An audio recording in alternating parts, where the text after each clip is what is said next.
माननीय चडूनी जी, बेटी दिनेश फोगाट।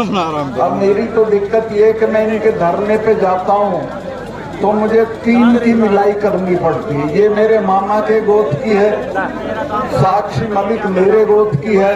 तो मैं 4-6 दिन पहले गया था तो 3 मिलाई करके आया कि चलो ये तो हमारे घर की बेटी है।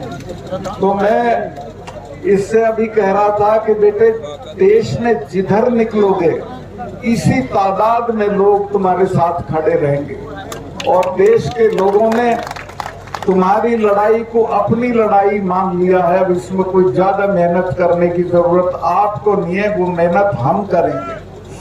मैं आपको एक बात बताऊं, 2 हफ्ते पहले मैंने एक इंटरव्यू में उस अखबार वाले को बताया कि पुलवामा में हमारे 40 जवान शहीद हो गए थे।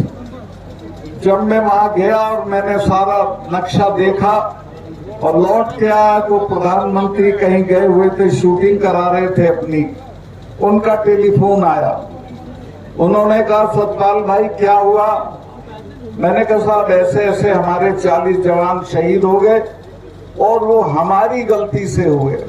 वो 4 महीने से हवाई जहाज मांग रहे थे जम्मू से श्रीनगर जाने के लिए, लेकिन उनको हमने हवाई जहाज नहीं दिए, लिहाजा वो सड़क के रास्ते गए और मारे गए।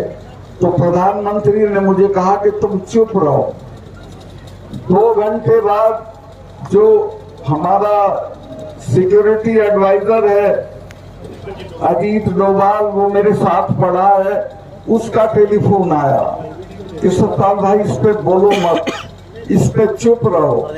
मैंने समझा शायद ये जांच कराते होंगे, वो जांच आज तक नहीं हुई है। वो सिर्फ एक बहाना ढूंढ रहे थे कि इस सवाल पे पाकिस्तान की तरफ मोड़ के और चुनाव लड़ जाएं। हमारे 40 बच्चों की लाश पे खड़े होके ये चुनाव जीते हैं।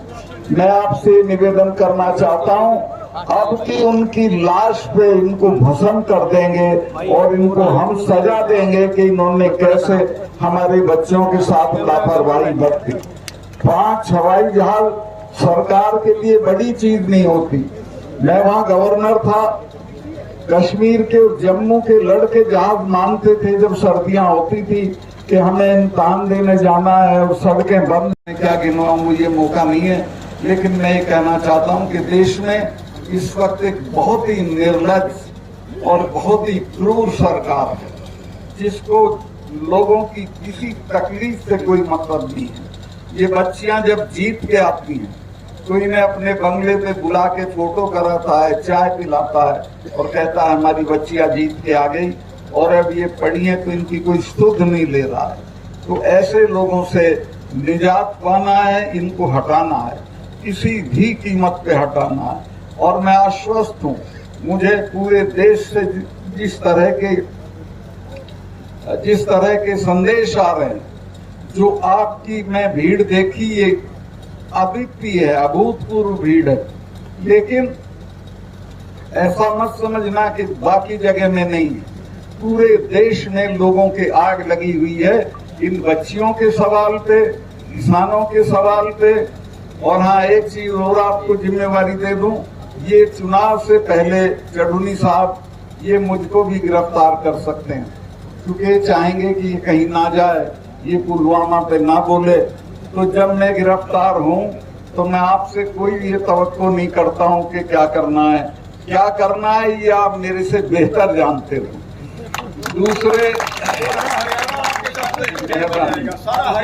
और ये जो चडूनी साहब हैं, संघर्षशील आदमी हैं, ऐसे लोगों को आगे बढ़ाइए और अपनी बच्चियों की मदद करिए। 28 तारीख को दिनेश फोगाट ने आपको बताया है, बहनें भी जाएं तो और अच्छा है, नहीं तो पुरुष और लड़के तो जरूर जाएं और 28 को जाके पार्लियामेंट का उद्घाटन करें। बहुत बहुत धन्यवाद। एक प्रोग्राम है पहलवानों को और माननीय सत्यपाल जी मलिक को सम्मानित करने का मुंडलाना रोहाना के पास में 4 तारीख को सभी भाई ज्यादा से ज्यादा वहां पहुंचे।